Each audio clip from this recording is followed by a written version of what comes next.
ko turimo kubona mu ruhande rwacu data wa twese mwiza. Icyubahiro n'ikibi cyawe se umwami wacu Yesu Kristo.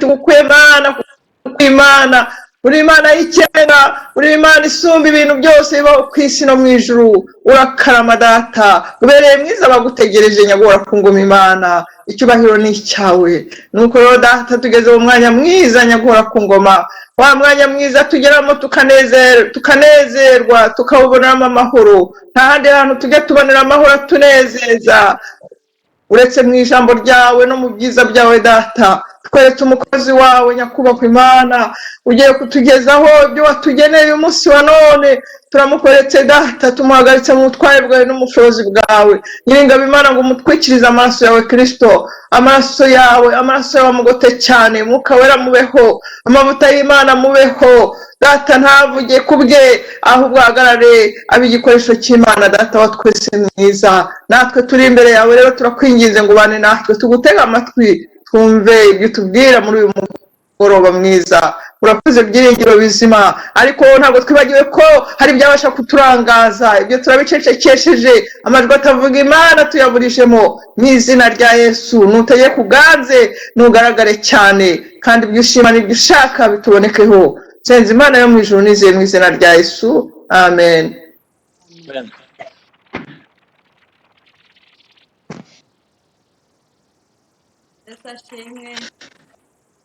Amen. Ndabasuhuje mu izina rya Yesu. Amen. Amen. Zerewe cyane. Uranyumva neza? Turakumva. Yego. Yego nitwa Odette Kandama. Niyo mazina yanjye. Ndakijijwe, mfite umutware, mfite n'abana. Ubu tuvugana ndi muri Nigeria. Ntabwo ari ubwa mbere, ariko nateranye n'ababyeyi, none haje abantu bose nguwe neza kubana nawe.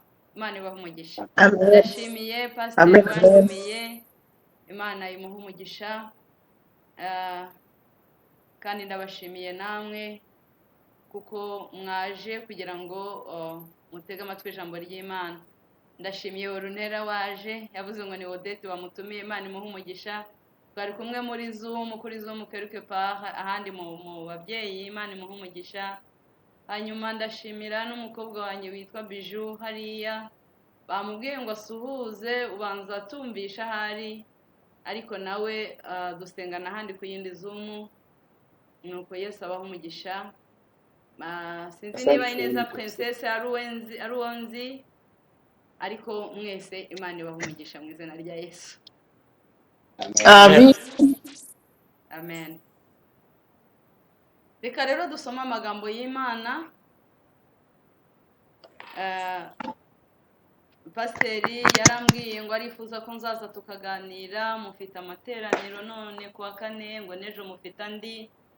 Rero arambwira ngo arumva yifuza ko naza none kuwa kane ndetse nkazaza n'ejo kuwa gatanu. Rero ndamushimiye cyane, anteye iteka ryo kugira ngo mvuge ubutumwa bwiza kuko ndabikunda, numva mbikunda. Nubwo ntari umuhanga wabyo, sinanahamya niba hari uwundi muhanga wabyo, ariko ndabikunda.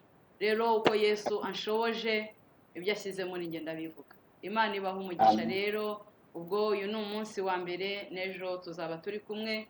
Yesu niyongera akadutiza umunsi w'ejo. Imana ibahe umugisha. Amen. Reka rero dufatikanye gusoma amagambo y'Imana yanditse mu rwandiko rwa kabiri Pawulo yandikiye Abakorinto. Turasoma ibice byaho 6. Turahera ku murongo wa 14 tugeze ku murongo wa 18. Reka dusome mu izina rya Yesu. Handitswe ngo ntimwifatanye n'abatizera mudahwanye.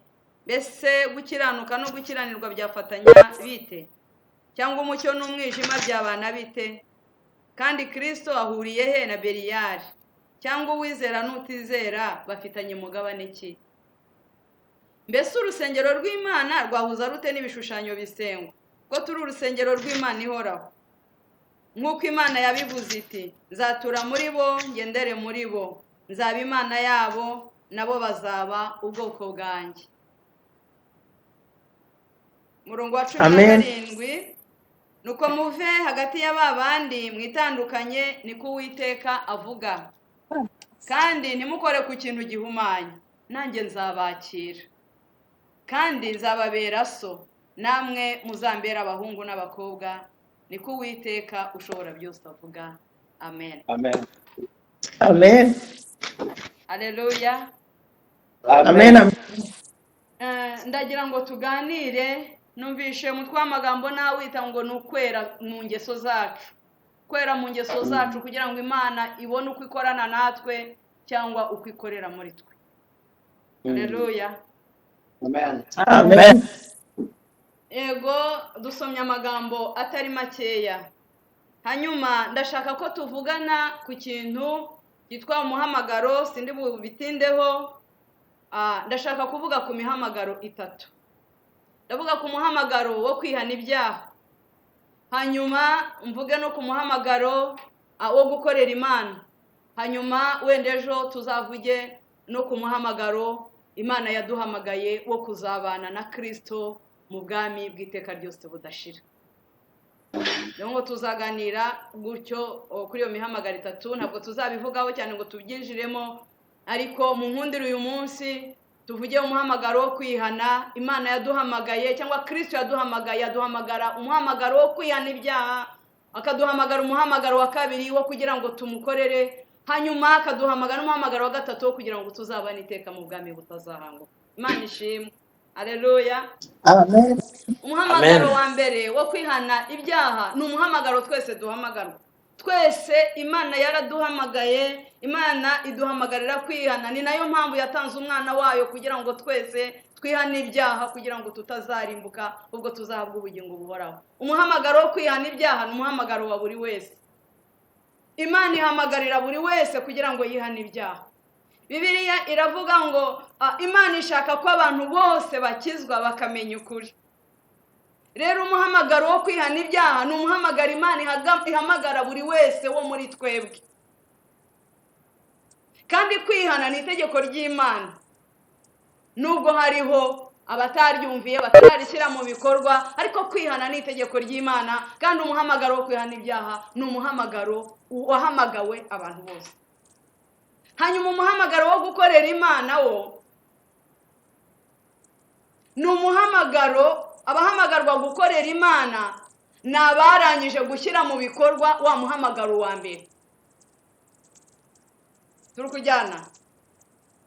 Imana ishaka ko bayikorera ni abamaze kuyitaba bakitaba umuhamagaro wo gukorera wo kwihana ibyaha. Abo ngabo nibo Imana ishaka yuko baza bakayikorera, nibo bitaba umuhamagaro wa kabiri. Ndagira rero ari wo gukorera Imana. Ndagira rero ngo tuvugane aho ngaho kuri iyo mihamagaro, wenda turaza kuyihuza tuyifatikanye. Rero reka mvuge umuhamagaro wo kwihana ibyaha. Imana ishaka ko twese twihana tugakizwa tukamenya ukuri. Ariko kandi nubwo wa muhamagaro wa kabiri wo gukorera Imana ugibwamo cyangwa ukwiye gukorwa n'abujuje n'abamaze kwakira cyangwa kwitaba umuhamagaro wa mbere, ariko n'ukuri mu by'ukuri Imana ikeneye abakozi. Imana ikeneye abayikorera, irabakeneye abakozi. Ni nayo mpamvu yatanze umwana wayo w'ikinege Yesu Kristo kugira ngo umwizera wese atarimbuka, maze yitaba umuhamagaro wo kwihana ibyaha kugira ngo abone uko ayikorera. Imana nidufashe. Amen. Bibiliya itubwira mu gitabo cy'Abaefeso ibice 2 umurongo wa 10, iratubwira ngo twese turi abo yaremye, ituremeye imirimo myiza muri Kristo Yesu. Iyi Imana yitegura uhereye kera kose ngo tuyigenderemo. Dongo twese twaremewe imirimo myiza, ariko iyo mirimo tuyikora turi muri Kristo. Haleluya. Kujya muri Kristo Yesu rero nuko tuba twamaze kwihana ibyaha. Imana ishimwe. Amen. Imana ishaka ko twihana tukamenya ukuri. Imana ishaka ko twihana tukava mu byaha. Niyo mpamvu yatanze umwana wayo, iravuga ngo genda umena amaraso genda ubunge kuko icyaha cyari cyaramaze kudutandukanya nayo, maze Kristo araza atwungisha n'Imana umusaraba kugira ngo twiyunge nayo, hanyuma nitumara kwiyunga nayo itubareho gukiranuka, tuba abakiranutsi, twakire wa muhamagaro nyine, twitaba umuhamagaro wo kwihana ibyaha kugira ngo tubone uko tuyikorera. Rero impamvu umuhamagaro wa kabiri ugora no gukorera Imana bisaba ko ugomba kuba warujuje umuhamagaro wa mbere wo kwihana ibyaha, nuko imirimo Imana yaduteguriye kera kose ngo tuzayikore, yateguye ko tuzayikora turi muri Kristo Yesu. Ku murongo wa 10 uvuga nkuko tumaze kusoma, Abefeso 2 umurongo wa 10, turabo yaremye twese ishaka ko dukora, ni nicyo yaturemeye, ariko tukazakora iyo mirimo myiza turi muri Kristo Yesu. No kuvuga iyo umuntu ari muri Kristo Yesu nibwo akora imirimo myiza bikemera. Iyo umuntu ari muri Kristo Yesu nibwo akora imirimo itunganiye Imana ikanezerwa ikagira aho yandikwa. Birashoboka ko umuntu yakora imirimo andehoro ya Kristo, atari muri Kristo Yesu, ataritabye wa muhamagaro wo kwihana, ariko iyo mirimo ntantu yandikwa. Bisaba kubanza kwitaba umuhamagaro, kwitaba Kristo, tukakira Kristo nk'umwami, tukaba muri Kristo Yesu, noneho imirimo yacu ikabona aho yandikwa. Imana idufashe. Rero muri Yesu yo turimo, yo twakiriye Yesu, yo twihaniye ibyaha, ubwo ngubwo tumaze kwitaba uwo muhamagaro wa mbere, tukakira Yesu mu bugingo, tubona kwitaba umuhamagaro wo gukorera Imana. Imana ishaka ko abayikorera baba barihanye ibyaha. Imana ishaka ko abayikorera baba bariyunze nayo. Imana ishaka ko abayikorera baba baritandukanije n'igisa n'ikibi cyose. Twavuze ngo turavuga kukwera mu ngeso zacu kugira ngo Imana ibone uko ikorana natwe kandi ibone uko ikorera muri twe. Umuntu yabasha gukorera Imana, ariko ukoze udakoranye n'Imana nta kintu na kimwe byakumarira, kubera ko Imana niyo dukorera, ni byiza ko dukorana nayo. Kugira rero ngo dukorane nayo biradusaba ko ubuntu Kristo yaduhaye ku musaraba, yaduhesheje ku musaraba, tutabuherwa kuwupfusha ubusa. Haleluya. Amen. Niko ijambo ryatubwiye ngo turabinginga none ubwo dukorana nayo twe guherwa ubuntu bw'Imana kuwupfusha ubusa. Niko ijambo ry'Imana ryatubwiye. Imana nishimwe. Imana ikunda ko tuyikorera duhuje nayo, kumvikana nayo, tudafite imitima ducura urubanza, nta kintu na kimwe kiturega. Haleluya. Niki Imana ishaka. Niyo mpamvu ishaka ko tubanza kwitaba umuhamagaro wo kwihana ibyaha, tukakira Kristo mu bugingo, noneho tugakorera Imana nta mutima uturega, twaritandukanije, nta biturega, nta bidushinja, nta mitima iducira urubanza, kuko ijambo ry'Imana ritubwira ngo imitima itaducira urubanza imbere y'Imana turatinyuka. Rero icyo Imana ishaka cya mbere si uko twihutira gukora umurimo wayo, nubwo ibishaka, akaba ari nacyo yaturemeye gukora iyo mirimo myiza, ariko hari intambwe yo kubanza gutera iyo mirimo myiza yavuze ko tuzayikora turi muri Kristo Yesu umwana wayo. Yesu rero ikintu cya mbere ashaka, cyangwa icyo Imana ishaka cya mbere, nuko tubanza kwakira umwana wayo, nuko tubanza kwihana ibyaha, maze tukinjira muri Kristo Yesu. Twagera muri Kristo Yesu tugakora imirimo myiza ifite aho yandikwa. Imana nihabwe icyubahiro. Yandikiye Abaroma mu bice 12 umurongo wa 2, arababwira ngo nyamuneka ntimwishushanye n'ab'iki gihe. Aravuga ngo ahubwo muhinduke rwose mugize imitima mishya, kugira ngo mumenye neza ibyo Imana ishaka, ari byo byiza, bishimwa kandi bitunganye rwose imbere y'Imana. Haleluya. Duhinduke rwose, tutishushanya n'ab'iki gihe, hanyuma tukabona gukorera Imana, tukayikorera inezerewe, yatureba ikanezerwa, barankorera bitandukanije batabivangavanga. Imana nishimwe.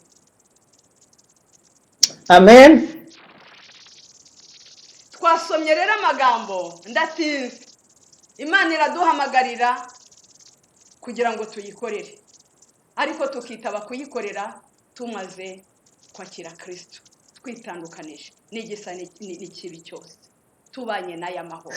Nta bantu bagendana batasezeranye, oya, nta muntu wagendana n'undi batasezeranye, badahuje, ntabwo byakunda. Twasomye rero amagambo, ariya magambo yo mu Bakorinto. Hariho ibintu Imana idusaba, hakabamo n'ibindi Imana idusezeranya. Imana iradusaba hano, iyo usomye umurongo wa 17, ndetse wenda duhere ku wa 14. Ku murongo wa 14, kugira ngo tukorere Imana, tujye muri wa muhamagaro kabiri wo gukorera Imana, Imana iradusaba kutifatikanya n'abatizera. Ni ku murongo wa 14 twasomye watubwiye, twe kwifatikanya n'abatizera. Hanyuma twihuse ku murongo wa 17 iratubwira ngo tuve hagati y'ababandi abatizera nyine, tuve hagati y'ababandi, tuve hagati yabo. Hakongera hakatubwira ngo kandi mwitandukanye. Nimwifatanye n'abatizera, cyo ni kimwe Imana idusaba kugira ngo tubone kwitaba umuhamagaro wo kuyikorera. Ntimwifatanye n'abatizera, ni umurongo wa 14. Umurongo wa 14 watubwiye ngo cyo ni cya kabiri, ngo kandi muve hagati y'ababandi. Cya gatatu tukiri kuri uwo murongo ngo mwitandukanye. Hanyuma icya kane kiri ku murongo wa 17 ngo kandi ntimukore ku kintu cyose gihumanye. Imana idufashe kutifatikanya n'abatizera, tudahwanye, tukava hagati yabo, tukava hagati y'ababandi, tukava hagati ya bya bindi, tukitandukanya nabyo, tukitandukanya nabo. Hanyuma kandi ngo ntidukore ku kintu cyose gihumanye. Haleluya.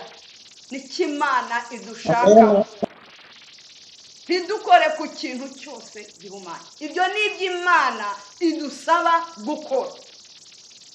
Hanyuma nitumara gukora ibyo, twitandukanije, Bibiliya yatubwiye ku murongo wa 17, ahasoza hawo haravuga ngo nanjye nzabakira. Haleluya. Hanyuma umurongo wa 18 ugakomeza akavuga, wa 16 nawe usimutse ndawugarukaho, nzabakira kandi nzababera so, namwe muzambera abahungu n'abakobwa. Amen. Hanyuma 16 naho hatubwiye ngo nzatura muri bo, nzagendera muri bo, nzaba Imana yabo, nabo bazabuvuga. Imana nihabwa icyubahiro cy'Imana. Amen, amen. Imana isezeranya abantu bihanye, bitabye wa muhamagaro wo kwihana, bagashyira mu bikorwa by'abandi yabindi Imana itubwiye.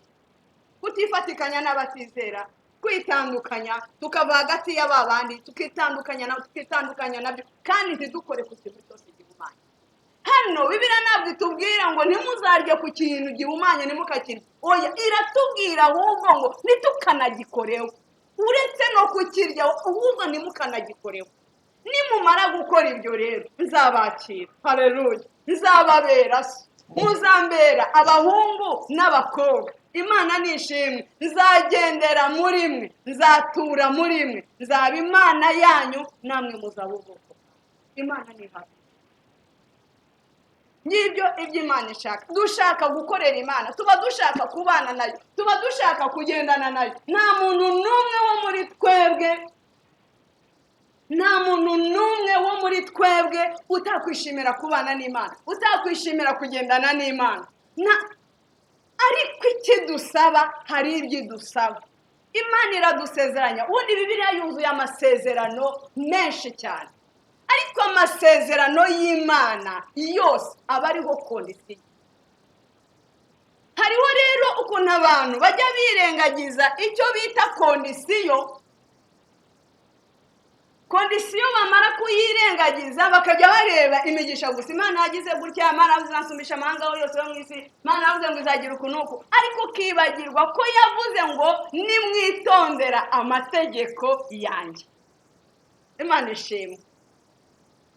rero Amen. twumvise amagambo meza hano y'Imana. Imana iradusezeranya kubana natwe. Nimutege amatwi namwe mwumve privilege Imana iduha. Imana ibyo idusezeranya, iby'imbaraga Imana itubwira, iby'ibyiringiro Imana iduha. Umva, ninde muntu wo muri twebwe? Umva, birandenga ahubwo nkumva simba ishyikira.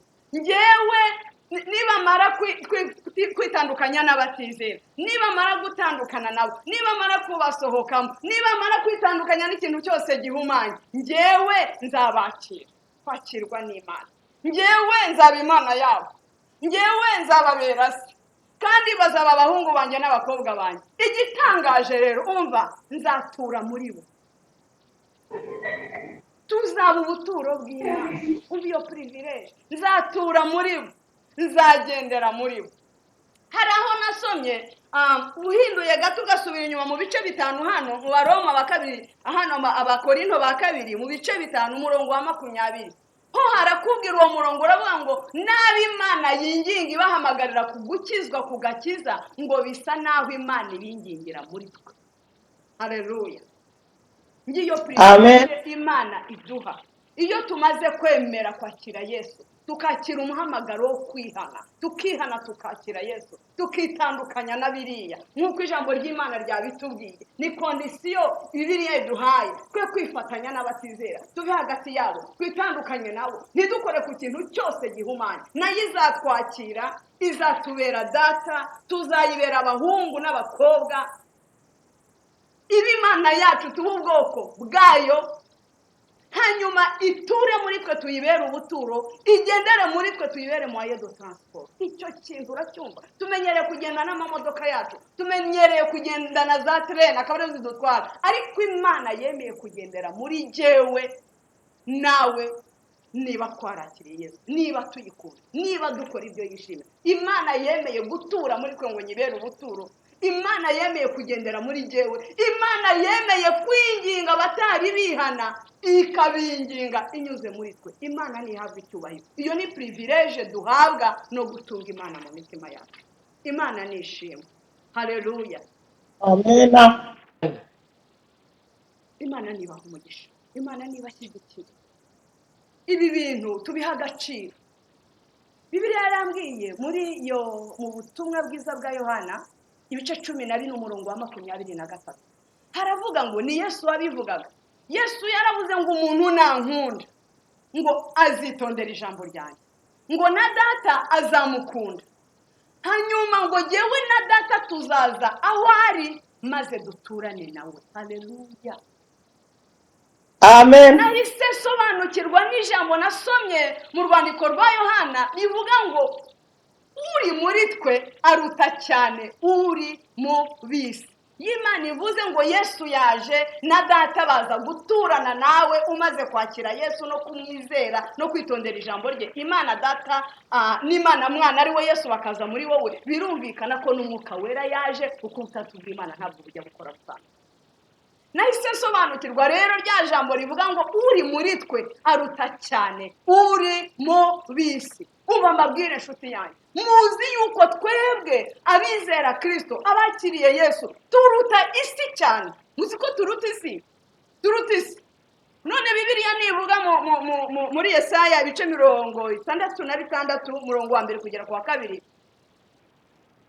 Imana yabwiye Yesaya iramubwira ngo ijuru ni intebe yanjye, isi ni intebe y'ibirenge byanjye. Mwebwe bana b'abantu mwanyubakira nzuki, aho naruhukira ni hantu hehe? Kwibyo byose ukuboko kwanjye ariko kwabire ntaho nakwirwa. Hari undi wanditse aravuga ngo n'ijuru ubwaryo nturi kwirwamo. Ariko umurongo wa 2 wanga muri Yesaya haravuga ngo uwo nitaho ni umukene ufite umutima umenetse. Uwo nguwo ngo uhindishwe umushyitsi n'ijambo ryanjye sinzawusuzugura, nzatura muri wowe. Abizera Kristo twabereye Uwiteka ubuturo. Umva iyo privilege. Imana ituye muri twe, Imana igendera muri twe. Ndagira ngo tubihe agaciro. Tubiha agaciro, sinze agaciro wajya gubiha, ariko tekereza wumve kuba Imana ituye muri wowe, kuba Imana igendera muri wowe, kuba haleluya.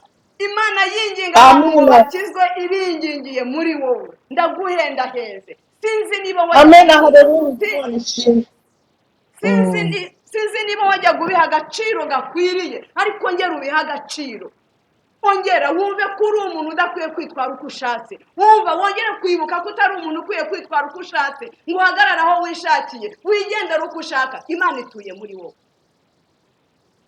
Imana igendera muri wowe. Nuzaba uri muri trene ujye uvuga ngo ndi muri trene, ngewe iyi trene irantwaye, ariko nanjye ntwaye Imana muri mwe. Yemwe bahetse ibintu by'Uwiteka, yemwe bahetse Uwiteka muri mwe, yemwe buturo bw'Uwiteka, murajye mwiyeza mwitonde kuko mutwaye Imana muri mwe.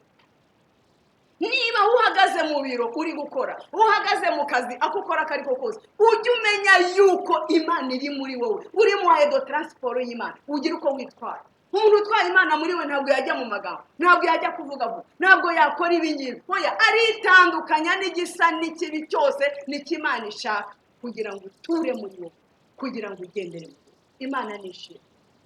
Nasomye mu gitabo cy'Abalewi ibice 26 umurongo wa 11 n'uwa 12. Umva ukuntu bavuga. Haravuga ngo nanjye nzashyira ubuturo bwanjye hagati muri mwe, ariko nimumara gukora za kondisiyo nababwiye, nimumara kwitandukanya, nimumara kuva hagati y'ababandi na bya bindi, nimukore ku kintu cyose gihumanye. Haravuga ngo nanjye nzashyira ubuturo bwanjye hagati muri mwe, umutima wanjye ntuzabanga. Haleluya. Nzagendera hagati muri mwe, ndi Imana yanyu namwe mu bwoko bwanjye. Ngiki cy'Imana igusezeranya ni witanga. Haleluya, haleluya. Nzashyira ubuturo bwanjye muri wowe. Dutuwemo n'Imana, turi ubuturo bw'Imana, ngo umutima w'Imana ntabwo uzatwanga. Haleluya. Ibyo ni isezeranya. Ariko ikakubwira, ikaguha kondisiyo, ikakubwira muri Yesaya nanone nka bya bindi twasomye hejuru, muri Yesaya 52 umurongo wa 11, ikakubwira ngo nimugende musohoke, nimukore ku kintu cyose gihumanye, muve muri Babuloni hagati, muve mu byaha hagati, muve mu byaha n'ibisa nabyo. Yemwe bahetse ibintu by'Uwiteka, murajye mwiyeza. Haleluya. Iyo ni kondisiyo. Amen. Iyo ni kondisiyo Imana impa. Bahetse ibintu by'Uwiteka, murajye mwiyeza. Kongera ikatubwira muri Yeremiya 51:16, kavuga ngo ni muhunge, muve muri Babuloni. Babuloni ni mu byaha, Babuloni ni mu byo gukiranirwa, nimuhunge muri Babuloni. Umuntu wese akiza amagara ye, kugira ngo mutishwa muhora igicumuro cyaho, kuko ari igihe cyo guhora k'Uwiteka, azahitura ibihakwiriye. Imana nidufashe. Ibyo ni ibyo gusaba kugira ngo ikomeze gutura muri wowe, kugira ngo ikomeze.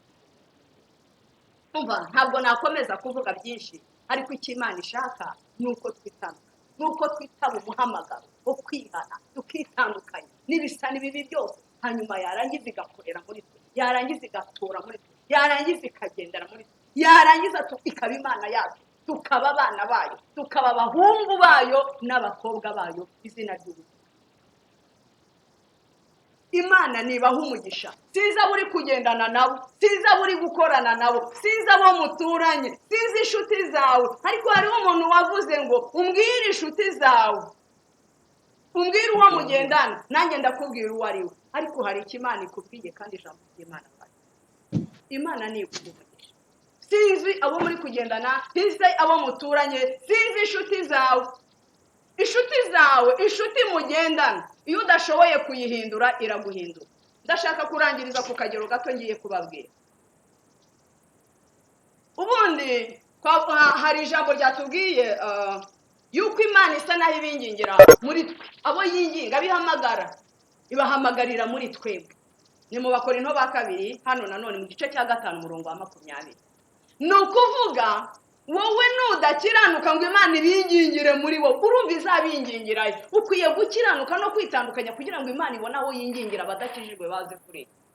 Imana nishimwe.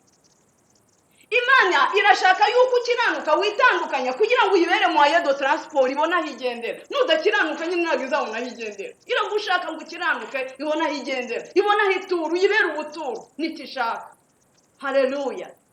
Hanyuma inshuti yawe muri kumwe, iyo utayihinduye, yo iraguhindura. Ngiye kubaha urugero, ndashaka kubanza kubabwira umurongo umwe wanditse mu Befeso ibice 2 umurongo wa 6. Ahari wenda murabuzi, uravuga ngo yaratuzuye itwicaza hejuru mu buryo bw'umwuka. Haleluya, turi muri Kristo. Imana yaratuzuye. Rero abizeye Kristo, impamvu babwiye aka kantu nakaye, abantu kwitandukanya byarabananiye. Urasanga umuntu afite, sindi kubabwira n'ubundi si yose ntiyera, si tugendamo nyine yuzuyemo ibyatawemo Satani, ariko menya ibyo uvugana nabo. Itandukanye n'imirimo yabo, turakorana, turasangira, tubana muri byose, ariko nubwo mubana adakijijwe ntabwo ari ubuturo bw'Imana, ariko wowe utuwemo n'Imana. Ukwiye kugenda wigengesereye. Hari uko ukwiriye kwitwara, kubera wowe utwaye ibyo adatwaye, wowe ubitse ibyo atabitse. Imana ishimwe, yakwitwara uko ashaka, ariko ntabwo waba wikoreye nk'amagi ngo ugende ubyina. Utayikoreye yagenda uko ashaka, ariko wowe ntabwo wagenda uko ushaka kugira ngo atameneka. Yemwe bahetse ibintu by'Uwiteka, murage mwiyeza. Imana ishimwe. Abantu barivanze. Urasanga umuntu, dore ikibazo navuze ku murongo w'Abaroma 12 umurongo wa 2, ubundi Imana iturema yashakaga ko duhindura twebwe isi. Imana yashakaga ku isi ariyo yishushanya natwe, yikonforuma kuri twe, tukayihindura nyine, kubera ko Imana ibingingira muri twe, tukayihindura. Isi akaba ari twebwe ireberaho abizera Kristo bagakora nk'uko dukora, ariko ikibabaje nuko byabaye le contraire, byabaye ikinyuranyo. Ni twebwe twikonforuma n'isi, aho isi igiye niho tujya, ibyo isi bakoze nibyo dukora. Imana idutabare. Niyo mpamvu usanga n'abatugose rimwe na rimwe nabo tubana tudashobora kwitandukanya nabo. Mumbabarire kuba ndi kuvuga ibi bintu kandi ndi kubibwira abantu bakuru babizi kandi banabindusha, ariko mwihangane, ntabwo mwamenya impamvu Imana ikunze ko ari ibingibi mbabwira. Ubu amajyambere yaraje. Kera umuntu watumiraga inshuti ukayijyana mu rugo aho abana bari, ukereka inshuti yawe, famiye, umudamu wawe, ukamwereka n'abana, mugasangirira mu rugo, ni byiza. Ariko ubu ngubu amajyambere ageza, muragenda mukajya ya ni soruti, ni muri hoteli, ni muri resitora se, abantu basangira baganira ku icupa. Umva, ibyo ubwabyo ntabwo ari icyaha, ariko ni kimwe mu majyambere, ni kimwe mu byo tugenda twunguka. Mukagenda rero mukicara hano. Nigeze nganira n'umukozi w'Imana rimwe, tuganiriye aravuga ati jewe ariko nta kibazo, jewe se sohotse nkagenda nkicara, akicara hariya akanywa inzoga, ikibi nuko nayinywa. Jewe ntabwo nyinywa, nyine turimo turaganirira ni mu kabari, ariko jewe sinywa inzoga. Jewe ndanywa fanta, we aranywa inzoga se.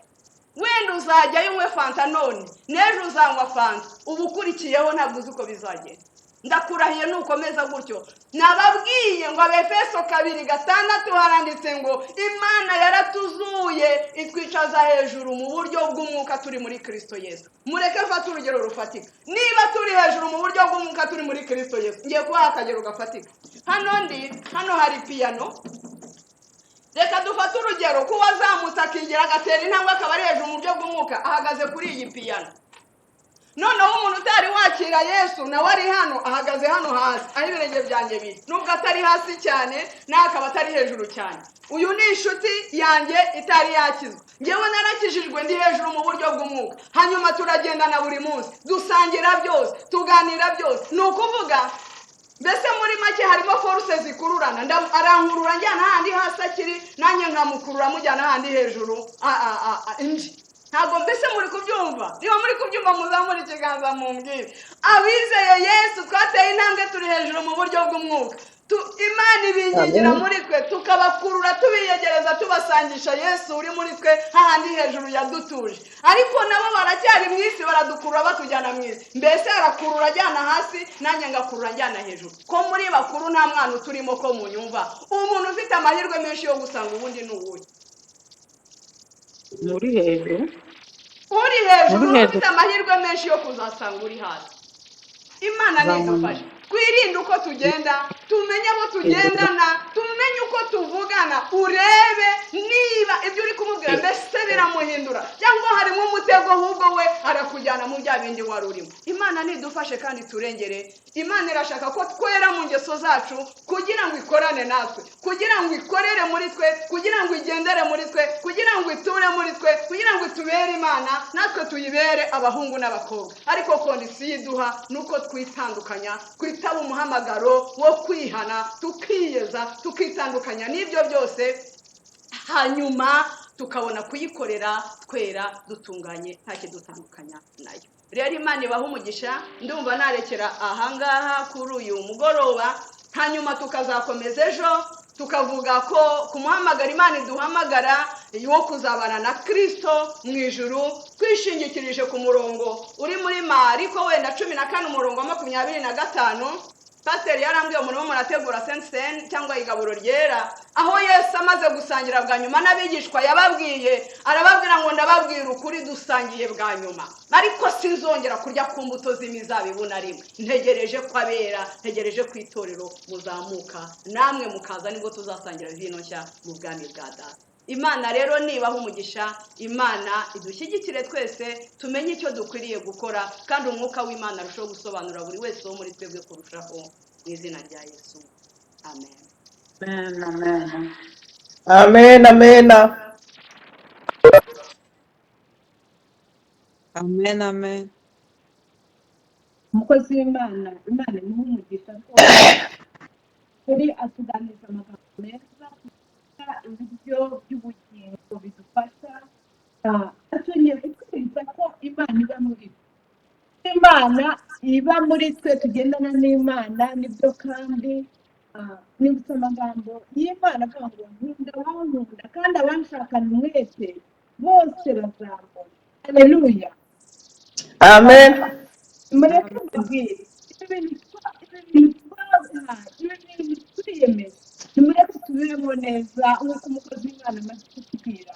Turi gutandaraza burya amazina aravuga ngo shyuha, ngo bira, ngo nutabira, ngo nubakaze yanze cyangwa kuruka, nimureke dushyuhe, nimureke tubire. Byaba bibabaje, isi iraryoha, isi iraryoha, isi imeze neza, abantu bayirimo bimeze neza. Kuba rero twe twaravuze reka dukurikire Imana, reka byinshi tubyikurire, noneho dukurikira Imana, ugasanga wa mugani dufite inshuti mbi bari kutujyana muri ibi ngo banitunyike bakatujyana.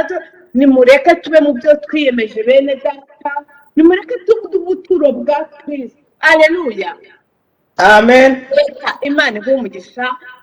Nongeye kumva ndizishimwe mu mutima wanjye kumva ko ndi ubuturo bw'Imana, ko Imana ibana nanjye.